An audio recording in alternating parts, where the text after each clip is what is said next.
নমস্কার, আমি সুবিনয়।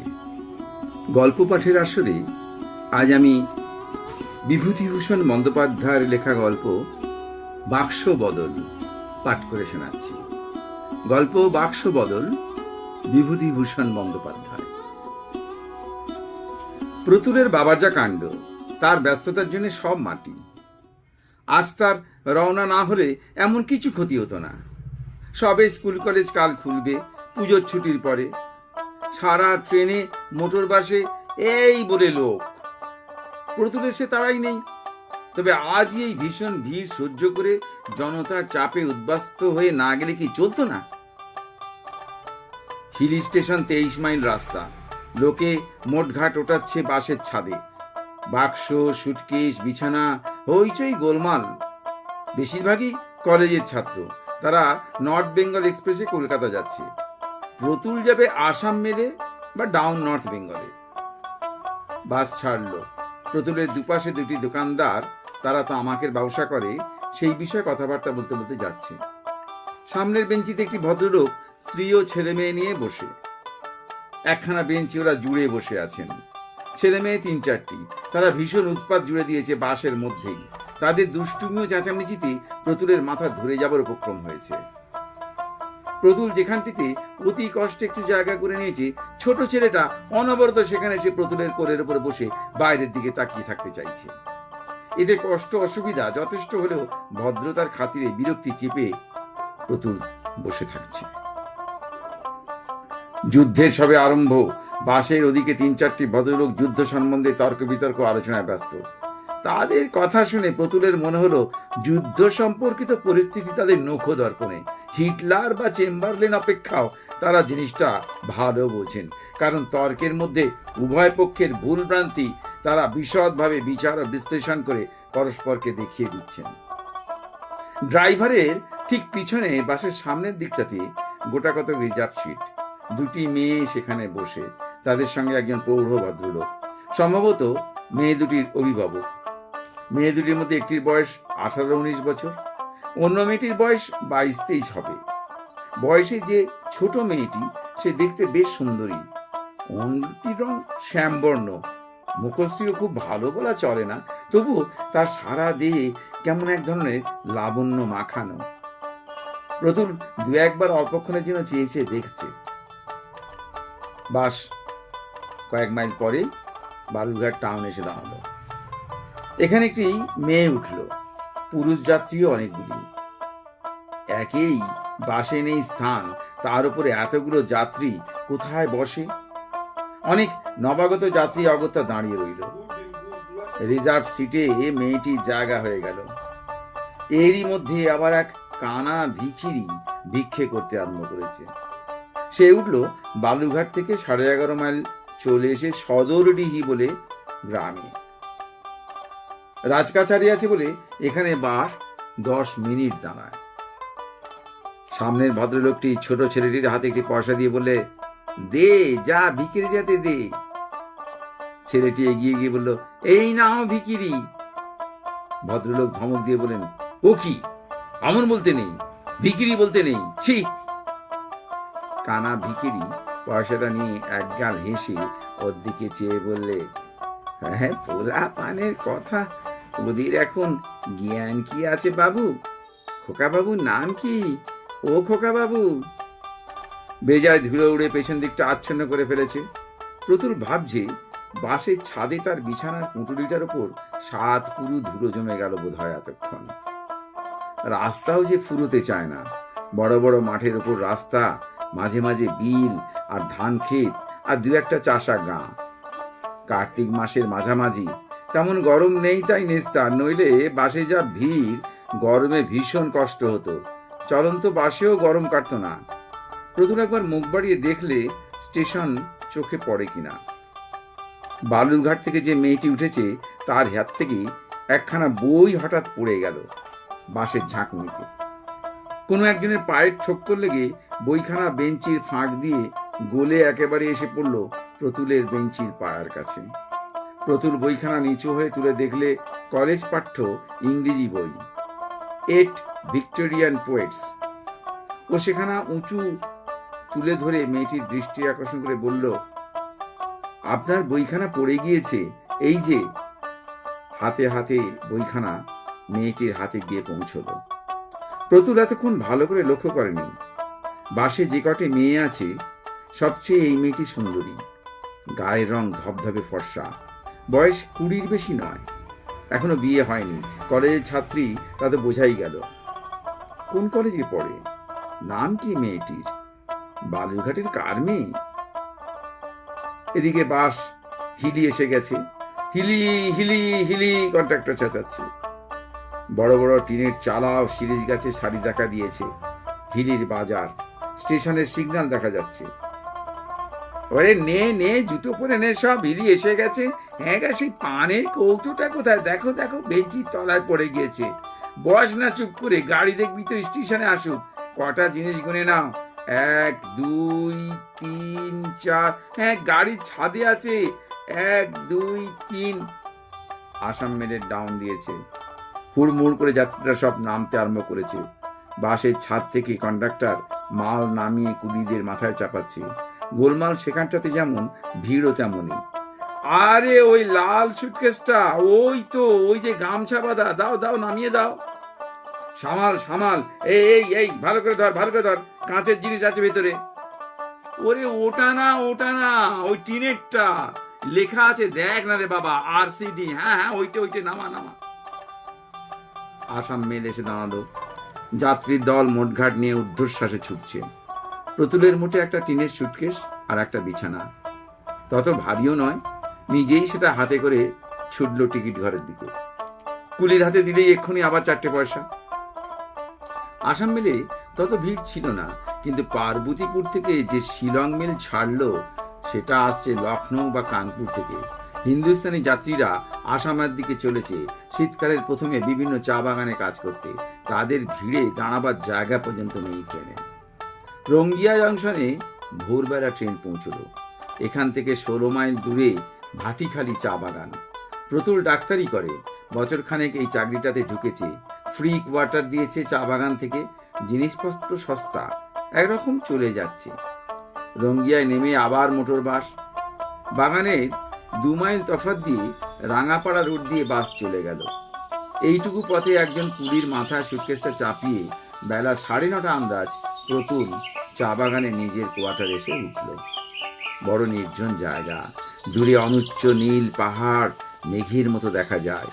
একদিকে খুব বড় একটা জলা, নল খাগড়া বনে ঘেরা।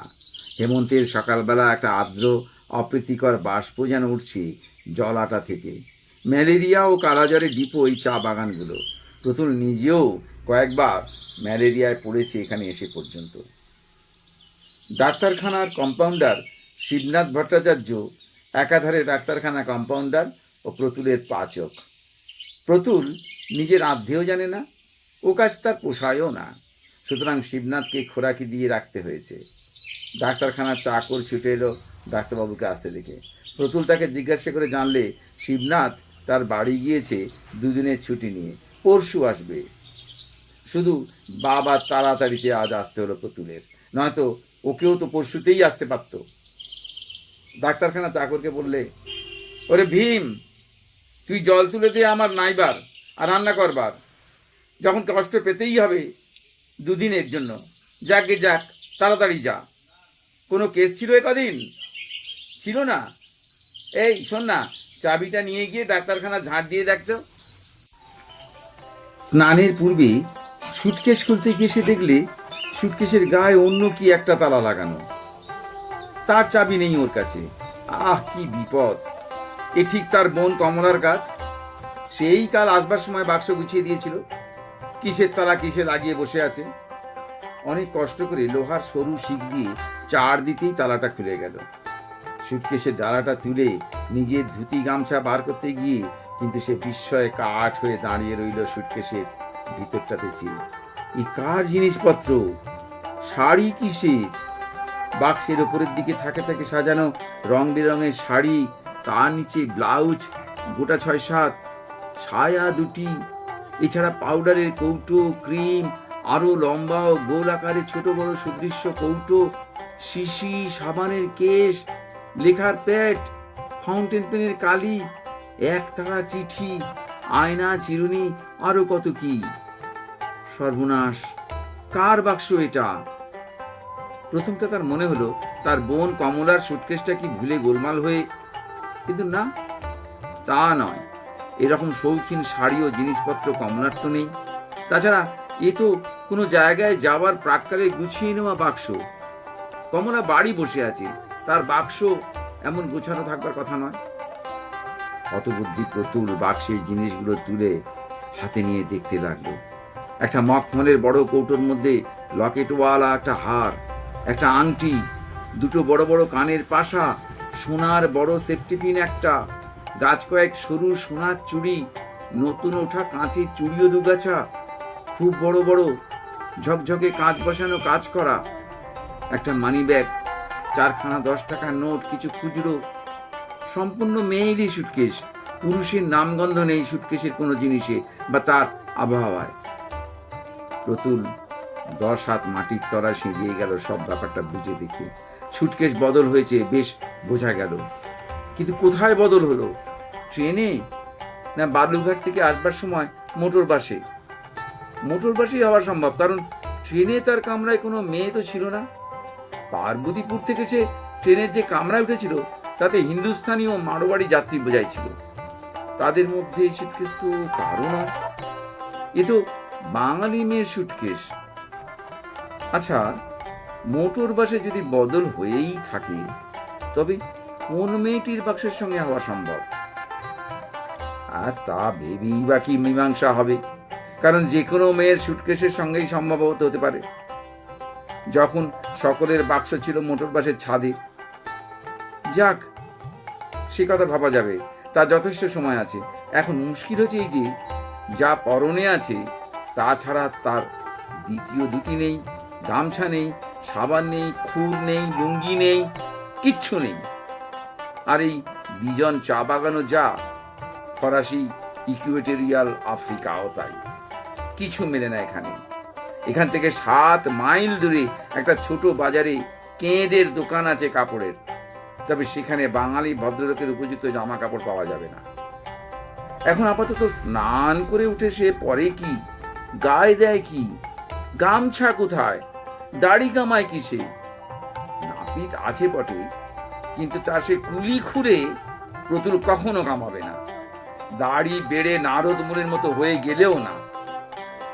এমন বিপদে সে জীবনে কখনো পড়েনি। এখন সে কি করে? না, উপায় নেই। অনেক ভেবেচিন্তে সে দেখলে এই সুটকেস যারই হোক, এর মধ্যে গামছাখানি আর একখানি শাড়ি আপাতত তাকে ব্যবহার করতেই হবে, নিরুপায়। শাড়ি বার করতে গিয়ে আরো বিপদ। সাদা শাড়ি যা আছে সব জড়ি পার, আর তাঁতের দামি শাড়ি শান্তিপুরি কি ফরাসডাঙ্গা। মোটা 8 পৌড়ে গোছের শাড়ি যা আছে তার সব রঙিন। দামি শাড়ি আছে এছাড়া। এখনই একবার অফিসে যেতে হবে। কি পরে যাওয়া যাবে? জরিপার শান্তিপুরি শাড়ি আর সাদা ব্লাউজ? ছি, না, ভেবের কুল কিনারা নেই। একটা যা হোক করতেই হবে। রঙিন একখানা শাড়ি পরে স্নান সেরে রেলে ব্যবহৃত যে আধময়লা জামা কাপড় বর্তমানে গায়ে আছে তাই পরেই যেতে হবে অফিসে ম্যানেজারের সঙ্গে দেখা করতে। ম্যানেজার সাহেবকে সব কথা খুলে বলে এর একটা পরামর্শ চাইতে হবে। দাড়ি কামানো হলো না। রঙিন শাড়ি পরে স্নান সেরে সে রেলের জামা কাপড় পরেই ম্যানেজারের সঙ্গে দেখা করতে গেল। ম্যানেজার ইংরেজ, নাম সিমসন। সে দাঁড়িয়ে দাঁড়িয়ে চা ঝোপেই ছাঁটাই তদারক করছিল। প্রতুলকে দেখে পাইপ মুখ থেকে নামিয়ে বলল, hello doctor, good morning, you are here already, but you won't be here before tomorrow. Pratul বললে, এসেছি বটে, কিন্তু আমার বড় বিপদ sir. Well, what am it? সব শুনে সাহেব হো হো হো করে হেসে উঠল। সে doctor, you are a dog after women. What? Say it with the Roj. If I were you. না স্যার, হাসি নয়, মুশকিলে পড়েছি। একখানা কাপড় নেই, জামা নেই, দাড়ি কামাবার খুর পর্যন্ত নেই। সাহেব হাসতে হাসতে বললে, সে বনবাস হয়ে যাবে। আমার স্যুট একটা পাঠিয়ে দিচ্ছি, সেভিং সেট বাড়িতে আছে, নিয়ে যাও। ইয়াং ম্যান তোমরা, তোমাদের রোমান্সে সাহায্য করব না, মন বিরসিক নই আমি তোমাদের বয়সে। রোমান্স কোথায় স্যার? বিপদ খুব, সোনার গয়না, মানি ব্যাগে টাকা, পুলিশে একটা খবর দেওয়া উচিত নয় কি শেষকালে? এখন থাক, আমার বললে তো এতেই হলো। তোমার চোর বলে কেউ ধরতে পারবে না। আমার সামনে বাক্সের জিনিসের একটা লিস্ট করা যাবে এখন ওগুলা। চলো চলো আমার বাংলোয় চলো, জিনিসগুলো আমি তোমার দিব। দিব্যি রোমান্স বা দিয়ে বসে আছো। ধন্যবাদ স্যার, আপনাকে কষ্ট দেওয়ার জন্য আমি বড়ই, আরে কিছু বলবার বাচ্চক নেই আছি, চলো। নিজের কোয়ার্টারে এসে খেয়ে দিয়ে সুস্থ হয়ে প্রতুল একটা সিগারেট ধরালে, তারপর শুয়ে পড়ল ঘুমিয়ে নেবার জন্য বটে। কিন্তু ঘুম আসে না কিছুতেই। এই অদ্ভুত ঘটনার কথা ভাবতে ভাবতে মাথা গরম হয়ে উঠল। প্রতুলের বয়স এই 25, সবে ডাক্তারি পাশ করে চা বাগানের চাকুরিটা পেয়েছে, বিবাহ হয়নি, বিশেষভাবে কোনো মেয়ের সম্পর্কই আসেনি। যাকে রোমান্স বলে গল্পে উপন্যাসে কতই যা সে পড়েছে, তার নিজের জীবনে না, কই ঘটেনি তো। ডাক্তারি পড়বার সময় এক আধজন নার্সের সঙ্গে আলাপ হয়েছিল বটে, কিন্তু সে কিছুই নয়, দিশি নার্স, তাদের দিকে তাকানোই যায় না, তাই রোমান্স। কিন্তু তার জীবনে এমন ঘটনা কখনো ঘটেনি। আচ্ছা, কোন মেয়েটির সঙ্গে সুটকেস বদল হলো? বালুরঘাট থেকে যে মেয়েটি উঠল তার সঙ্গে, না ওই যে যে দুটি মেয়ে আগে থেকে বসেছিল তাদের কারোর সঙ্গে? বালুরঘাটের মেয়েটি বেশ সুন্দরী, কলেজের ছাত্রী বটে। ওর সেই বইখানা 8 ভিক্টোরিয়ান পোয়েটস, তা থেকেই তো বোঝা গিয়েছে। কি নাম, কি জাত, ব্রাহ্মণ না কায়স্থ না বৈদ্য? হঠাৎ তার মনে পড়ল সুটকেসের মধ্যে নীল ফিতে দিয়ে বাঁধা একতারা চিঠি ছিল বটে। মেয়েটির নাম নিশ্চয়ই তাতে পাওয়া যাবে। এতক্ষণ এ কথা তার মনে যাওয়া উচিত ছিল। উঠে সে সুটকেসটা খুলে ফেলল। শাড়ির নিচেই এক পাশে চিঠির তারাটা ছিল। সে সেটা হাতে করে বিছানার উপরে সে বসল। চিঠি খান 15, একজনেরই হাতের, বেশ শৌখিন নীল লিনেন পেপারের খামের উপর ঠিকানা লেখা, Amiya Majumdar, care of CR Pal, 226 Nilmoni Dutta lane, Bagbazar, Kolikata. যাক, বাঁচা গেল। এই তো দিব্যির ঠিকানা পাওয়া গেল। আর ভাবনা নেই, কালই একখানা চিঠি লিখে দেওয়া যাবে। মেয়েটিরও নিশ্চয়ই ভীষণ অসুবিধায় পড়তে হয়েছে। বেচারির একখানা শাড়িও নেই, ব্লাউজও নেই, তার উপর টাকা গহনা, তার নিশ্চয়ই দুশ্চিন্তা হচ্ছে। মেয়েটি নিশ্চয়ই এতক্ষণ মাথায় হাত দিয়ে বসে পড়েছে। তার উপর যদি তারই সুটকেস মেয়েটি নিয়ে গিয়ে থাকে, তবে তো সুটকেস খুলে মেয়েটি মূর্ছা যাবে। দেশ থেকে এখানে খাবার জন্য সে কিছু পাটালি আর চিড়ে আনছিল ওই সুটকেসের মধ্যে। তাছাড়া একটা ছোট মানকচু আছে, আর আছে একজোড়া জুতো, নতুনও তেমন নয়। এসব বাদে তার ধুতি, শার্ট, পাঞ্জাবি প্রভৃতি তো আছেই। ওর মধ্যেকার একটি জিনিসও মেয়েটির কোনো উপকারে আসবে না। মজুমদার কি জাত? কায়স্থ না বৈদ্য না ব্রাহ্মণ না অন্য কিছু? চিঠিগুলো পড়ে দেখবার ইচ্ছে হলো প্রতুলের। কে লিখেছে, মেয়ে না পুরুষ? শেষ পর্যন্ত সে ইচ্ছা সে দমন করলে। দরকার নেই পরে চিঠি পড়বার, ওটা অন্যায়। সারা দিন রাত কেটে গেল বটে, কিন্তু প্রতুলের মন থেকে মেয়েটির চিন্তা কিছুতেই যেতে চায় না। যত সে অন্যদিকে মন দেবার চেষ্টা করে, ততই সেই একই চিন্তা, সেই বালুরঘাটের মেয়ে, তার সুটকেস। পরদিন সে মেয়েটিকে একখানা চিঠি দিলে, মাননীয় আশু। পাঠ ব্যবহার করে সে সুটকেস বদলের সব অবস্থা খুলে জানালে।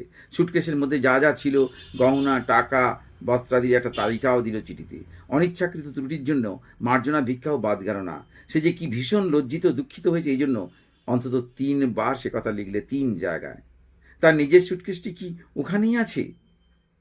চিঠি ডাকে দিয়ে 2-3 দিন দুরু বক্ষে উত্তরের প্রতীক্ষায় রইল প্রতুল। না জানি কি উত্তর আসে। খুব রাগ করে কি চিঠি লিখবে? পুলিশে খবর দেবার ভয়টয় দেখিয়ে? 9 দিনের দিন উত্তর এলো। মান্যবরেষু মহাশয়ের পত্রে অবগত হইলাম, হিলি স্টেশনে মোটর হইতে নামিবার সময় আমার ভাগ্নি শ্রীমতী অমিয়ার সুটকেসটি ভ্রমক্রমে আপনার সহিত বদল হইয়া গিয়াছে। আপনার সুটকেসটিও আমার ভাগ্নির সহিত আসিয়াছে। জিনিসপত্রাদির কথা যাহা উল্লেখ করিয়াছেন, সুটকেসের মধ্যে উহার অতিরিক্ত কিছুই ছিল না। মহাশয় ভদ্রলোক, আপনাকে এই অসুবিধায় ফেলিবার নিমিত্ত আমার ভাগ্নি যথেষ্ট লজ্জিতা। তাহার পক্ষ হইতে আমিও আপনার নিকট বারবার ত্রুটি স্বীকার করিতেছি। বাক্সটি ইনস্টিটিউট আনপেইড রেলওয়ে পার্সেলে পাঠাইয়া দিবেন। আপনার সুটকেসটিও সেইভাবে পাঠাইব। রেলের রসিদটা উপরের ঠিকানায় পাঠাইয়া বাধিত করিবেন। বিনীত শ্রী ভবতারণ চক্রবর্তী। পত্র পেয়ে পুতুলের যে কিছু আশা ভঙ্গ না হয়েছিল এমন নয়। প্রথমতে মেয়েটি যে কোনটি তা কিছু বোঝা গেল না। বালুরঘাটের সেই মেয়েটি যে অমিয়া মজুমদার তার কোনো প্রমাণ নেই। চিঠি একখানা মেয়েটির কাছ থেকে আসবে এমন আশা করা নিতান্ত অসঙ্গত ছিল না। কোথা থেকে আবার মেয়ের মামা শ্রী ভবতারণ চক্রবর্তী এসে জুটল মাঝখানে। তবে মামা থাকাতে একটা ব্যাপার খানিকটা পরিষ্কার হয়ে গেল, মেয়েটি ব্রাহ্মণ, সেও ব্রাহ্মণ। তাতে অবশ্যই এমন কিছু সুবিধে যে কি প্রতুল ভালো করে মনে যখন ভাবলে তখন বুঝতেই পারল না। পরদিন লোক পাঠিয়ে সে সুটকেসটি রেলে বুক করে দিলে এবং তার নিজের সুটকেসটিও সেই সপ্তাহের শেষে একদিন অক্ষত অবস্থায় কুলির মাথায় চেপে তার কোয়ার্টার এসে পৌঁছল। জিনিসপত্র নানাচাড়া হয়েছে বটে, কিন্তু ঠিক আছে, এমনকি চিঁড়ে ও তালের পাটালি পর্যন্ত। ব্যাপারটা বেমানব মিটে গেল। এরপর আর কি ঘটতে পারে? কিছুই না। প্রতুল কিন্তু কিছুতেই মেয়েটির কথা একেবারে ভুলতে পারলে না। তার তরুণ জীবনে এই প্রথম নারী সংক্রান্ত ঘটনা। রোমান্স না হলেও রোমান্সের কল্পনা মনে জাগে বই কি, বিশেষত চা বাগানের এই নির্জন জীবনে। তাছাড়া কোন মেয়ে ছিল এটি? সেই বালুরঘাটের। মেয়েটির কাছ থেকে একখানা ধন্যবাদ জানিয়ে চিঠি আসবে এ আশাও প্রতুলের ছিল, তা আসেনি। 5 মাস পরে প্রতুল আবার ছুটি নিয়ে বাড়ি রওনা হলো। অনেকদিন দেশে যায়নি। মনটা ব্যাকুল ছিল আত্মীয় স্বজনকে দেখবার জন্য। ওর বোন কমলাকে ও বড় ভালোবাসে। কমলার বিবাহের কথাবার্তা চলছে। সামনের বৈশাখেই বোধহয় বিয়ে হয়েও যাবে। তার আগে কমলাকে নিজেদের মধ্যে আপনভাবে দিন কতক পেতে চায়। সেই জন্য আরও বিশেষ করে বাড়ি যাওয়া দরকার। হিলি স্টেশনে নেমে বসে থাকতে হলো। একখানি আপ ট্রেন এলে তা আরও যাত্রী নিয়ে তবে মোটর বাস ছাড়বে। প্ল্যাটফর্মে কিছুক্ষণ পায়চারি করতে করতে কলকাতার ট্রেন এসে পৌঁছলো। যাত্রীর ভিড় তেমন ছিল না। কয়েকটি মাত্র লোক ট্রেন থেকে নামলো। হঠাৎ প্রতুল থমকে দাঁড়ালো। বালুরঘাটের সেই তরুণী কলেজের ছাত্রীটি একটা ট্রেন থেকে নামছে। ওর হাতের দিকে চেয়ে কিন্তু সে চোখে অন্ধকার দেখলে কিছুক্ষণের জন্য। ট্রেনের দরজা থেকে কুলি যে সুটকেসটাকে মাথায় চাপিয়ে নিলে মেয়েটি, সেটি তার অত্যন্ত পরিচিত সেই সুটকেসটি নয়। সেটি ছিল টিনের, আর এটি তো দেখছি চামড়ার বড় একটা সুটকেস। মোটর বাস ছাড়বার সময় নেই বেশি। প্ল্যাটফর্মে নেমে মেয়েটি একবার চারদিক চেয়ে দেখলে, যেন একটু হতাশ হয়ে পড়ল। মোটর বাসে উঠবার সময় প্রতুল শুনলে মেয়েটি কন্ডাক্টরকে বলছে, বালুরঘাটের সাব ডেপুটি বাবুর বাড়ি থেকে কোনো লোক আসেনি? কন্ডাক্টর বলল, डिप्टी साहब नहीं माँ जी, आप उठिए, गर्ल्स क्या बालूरघाट में उतर देगा। বাস চলছে। মেয়েটির প্রতি ঔদাসীন্য এসে গিয়েছে প্রতুলের। সে অন্যদিকে চেয়ে আছে, অন্য কথা ভাবছে। বাক্সের অদল বদল হয়েছিল বলেই তার মন বালুরঘাটের মেয়েটির প্রতি আগ্রহান্বিত হয়ে উঠেছিল। মেয়েটি সুন্দরী বলে নয়, সুন্দরী মেয়ে সে অনেক দেখেছে। এমন একটা ঘটনা ঘটেছিল যে মেয়ের সম্পর্কে তার প্রতি মন আকৃষ্ট হওয়া খুবই স্বাভাবিক। প্রতুল কেন, সকলেরই হয়। আরো বেশি করে হয় এর উপরে যদি মেয়েটির সুন্দরী পর্যায়ে পড়ে। কিন্তু এ যখন সে মেয়ে নয়, প্রতুল ওর সুটকেস দেখেই যখন বুঝলে, সেই মুহূর্তে প্রতুলের মন থেকে মেয়েটি একদম মুছে গিয়েছে। যাকে নিয়ে তার মন নেভৃতে কত স্বপ্নজাল বনেছিল একসময় ভাটিখালি চা বাগানের বনানী বেষ্টিত নির্জন বাংলাতে, সে মেয়ে তো নয়। যাত্রীদের ভিড় বেশি নেই, ভদ্রলোকও নেই, সে আর মেয়েটি ছাড়া।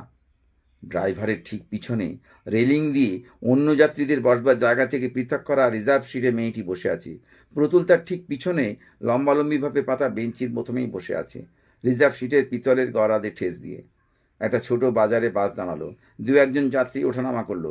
প্রতুল লক্ষ্য করলে মেয়েটি তার দিকে চেয়ে চেয়ে দেখছে। কি যেন বলবার আছে ওর, কিন্তু বলতে বাধো বাধো ঠেকছে। ভাবটা এইরকম, কি বলবার থাকতে পারে মেয়েটির? সে কি এগিয়ে গিয়ে মেয়েটির সঙ্গে দেখা করবে? মোটর বাস ছাড়বার কিছুক্ষণ পূর্বে হঠাৎ মেয়েটি ওর দিকে ফিরে বলল, আপনি কি বালুরঘাট যাবেন? প্রতুল চমকে উঠে বললে, হ্যাঁ বালুরঘাট, তা হ্যাঁ হ্যাঁ না বালুরঘাট, হ্যাঁ হ্যাঁ। কেন কেন বলুন তো? প্রতুলের উত্তর দেওয়ার ধরন ও অবস্থা দেখে তরুণীর সুন্দর মুখে হাসির অতি ক্ষীণ অস্পষ্ট রেখায় সব ফুটে উঠে মিলিয়ে গেল। সে বলল, দেখুন, আমি বড় মুশকিলে পড়ে গেছি। রাত হয়ে গেল, বালুরঘাটে আমার কাকা গভর্নমেন্ট অফিসার, বাসা থেকে লোক আসবার কথা আছে নর্থ বেঙ্গলের সময়। আমি একটা ট্রেন আগে এসে পড়েছি, কি করে বাসায় যাব? তাছাড়া আপনি যদি আগে নেমে যান তবে গাড়িতে আর দ্বিতীয় ভদ্রলোক নেই। এই অন্ধকার রাত, এ পথে ভয়ও তো আছে জানি। মেয়েটি যেন অসহায়ভাবে ওর মুখের দিকে চাইলে। প্রতুল লাফিয়ে উঠল প্রায়, বললে, কোনো ভয় নেই, কোনো ভয় নেই, আমি আপনাকে পৌঁছে দেবো বাড়ি, আমি ওখানেই যাব, চলুন চলুন। মেয়েটি যেন সাহস ও আশ্বাস পেয়ে মনের বল ফিরে পেল, কিন্তু মুখে বললে, আপনাকে তো বড় কষ্টে দেওয়া হবে। আপনি বালুরঘাট নেমে দয়া করে আমাকে একখানা গাড়িতে তুলে। কিচ্ছু না, কিচ্ছু না, আপনি সেজন্য কিচ্ছু মনে করবেন না। কার বাসায় যাবেন আপনি? আমার কাকা ওখানকার সাব ডিপুটি, সুধাংশু কুমার মজুমদার। প্রতুলের বুকে এর মধ্যে হঠাৎ যেন দুলে উঠল। যে কথাটা ভুলেছিল এতক্ষণ, সেটা আবার ওর মনে সাড়া জাগালো। একটা একটা কথা বলবো, যদি কিছু মনে না করেন? আপনার নামটি জিজ্ঞেস করতে পারি কি? আগে আমার নাম অমিয়া মজুমদার। প্রতুলের মাথা ঘুরে গেল। বাস, লোকজন, গাছপালা, পৃথিবী, আকাশ বাতাস দুলে উঠল যেন বিরাট একটা ভূমিকম্প। অমিয়া মজুমদার, অমিয়া মজুমদার, সেই সেই অমিয়া মজুমদার। অতি কষ্টে নিজেকে সামলে বললে, আর একটা কথা বলবো, কিছু যদি মনে না করেন? আপনার সঙ্গে আমার সুটকেস বদল হয়েছিল গত পুজোর ছুটির সময়। আমারই নাম প্রতুল ভট্টাচার্য, আমি ভাটিখালি চা বাগানে থাকি, আমি ডাক্তার। মেয়েটির ডাগর চোখে বিস্ময় ও কৌতূহলের দৃষ্টি ফুটে উঠল। অল্পক্ষণ চুপ করে ওর দিকে চেয়ে থেকে বলল, ও আপনি প্রতুল বাবু, আপনাকে আমি চিনি। আমাকে আমাকে চেনেন কিভাবে? সেবারে বাসে আমার একখানা বই পড়ে যাওয়াতে আপনি আমায় কুড়িয়ে দিয়েছিলেন না? প্রতুল হেসে বলল, হ্যাঁ হ্যাঁ হ্যাঁ, ঠিক ঠিক বটে, মনে পড়েছে। কিন্তু বাক্স বদলের চেনাটা বড় বেশি রকম করে চেনা নয় কি? ও কি কষ্ট দিয়েছিলাম আপনাকে, মনে থাকবে চিরকাল। মেয়েটি প্রতিবাদের সুরে হাসি মুখে বলল, না না, তার কি, অমন ভুল তো হয়েই থাকে, আমারই দোষ। আপনার কি দোষ? আমার দোষ। যতই তাড়াতাড়ি হোক নিজের জিনিস দেখে নেওয়া উচিত ছিল। আপনি কোন কলেজে পড়েন? স্কটিশ চার্চে। এবার দেবেন বুঝি বিয়ে? থার্ড ইয়ার শেষ হবে এবার, সামনের বারে দেব। আপনার মামার নাম বুঝি ভবতারণ বাবু? মামার বাড়ি থাকেন বুঝি? না, মামার বাড়ি ওটা নয়, মামা একা থাকেন, উনি জ্যোতিষী, কেউ নেই বাসায়, আমি রাধি, মামা আর আমি থাকি। রাত্রি 8:30টার সময় বালুরঘাটে বাস এলো। প্রতুল মেয়েটিকে বললে, আপনাদের বাসা কত দূর? একখানা গাড়ি করি? মেয়েটি বললে, গাড়ি করতে হবে না, কুলির মাথায় দিয়ে চলুন যাই, ওই ওই মোড় ঘুরলে 3 মিনিটের পথ। এরা বাসায় পৌঁছতেই একদল বালক বালিকার উল্লাস সূচক কলরবের মধ্যে ওদের অভ্যর্থনা হলো। মেয়েটির কাকা সুধাংশুবাবু প্রতুলকে যথেষ্ট আপ্যায়িত করলেন। প্রতুল তখনই চলে যেতে চাইলে সে কথাতে তিনি কর্ণপাত করলেন না। রাত্রে তিনি কোথাও তাকে যেতে দেবেন না, কাল সকালে সে পরামর্শ হবে কখন যাওয়া যায় না যায়। আপাতত হাত মুখ ধুয়ে বিশ্রাম করে একটু চা খেলে তিনি কৃতার্থ হবেন। ইতিমধ্যে বাড়ির মধ্যে মেয়েটির দ্বারাই রাষ্ট্র হয়ে গেল যে এই সেই লোক যার সঙ্গে তার বাক্স বদল হয়েছিল।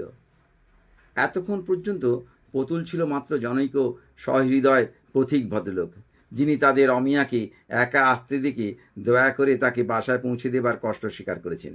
কিন্তু এই কথা প্রকাশ হবার পরে প্রতুল বাসা শুদ্ধ সকলের নতুনতর কৌতূহল ও প্রশংসার কেন্দ্র হয়ে উঠল। মেয়েটির কাকা বাড়ির মধ্যে থেকে একথা শুনে এসে তাকে বললেন, আপনার সম্বন্ধে যে কথা শুনলুম অমির মুখে, তাতে আপনাকে আর সাধারণ ভদ্রলোক বলে ভাবতে পারিনি তো।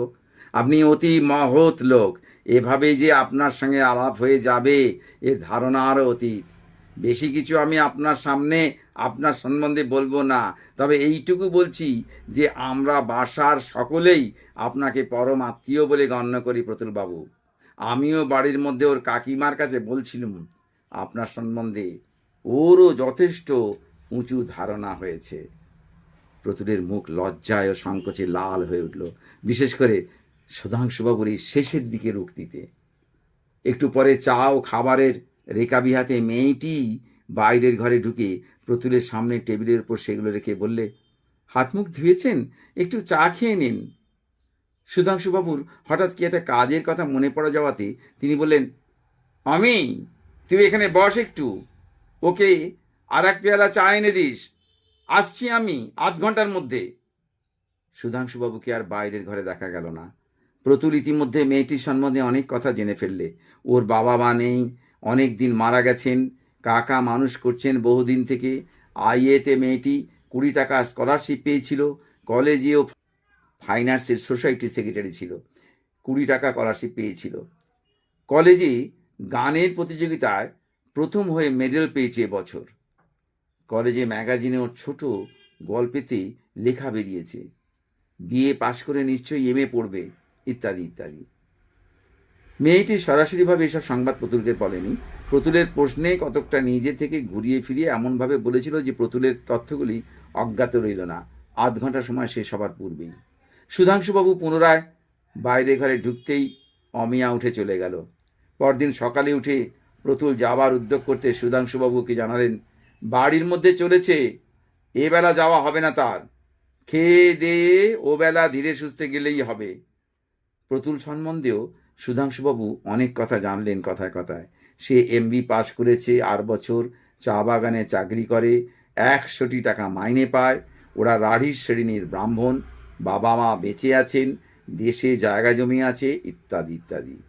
বাঙালির সংসার, বাপ মা মরা বয়স্থা মেয়ে কাকার ঘাড়ে পাত্র হিসাবে প্রতুল তো ভালোই।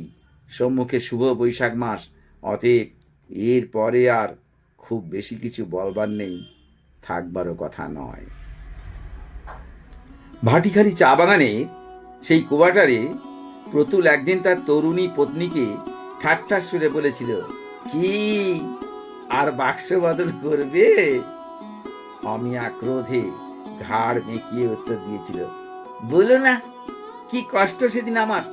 কলেজে যাব, বাক্স খুলে দেখি ধুতি, গেঞ্জি, লুঙ্গি, শার্ট। মা গো, আমার চোখে জল এলো। কি পড়ি তখন বুঝিনি। বাড়িতে দ্বিতীয় মেয়ে মানুষ নেই, মেয়ে উঠে কি পড়ি তার ঠিক নেই। কি বিপদ গিয়েছে সেদিন আমার। আর বাক্স বদল হলো নাকি একজন গিয়ে লোকের সঙ্গে। বাক্সের মধ্যে আবার চিড়ে, গুড়, পুরনো তালি দেওয়া জুতো। ই মা গো। প্রতুল বললে, হায় হায়, বাক্স বদল তো পদে আছে, সেই গিয়েও লোকটার সঙ্গে একদিন যে মালা বদল হয়ে যাবে তা কি আর তখন জানতে? নমস্কার। বাক্স বদল গল্পটি এখানেই শেষ হলো।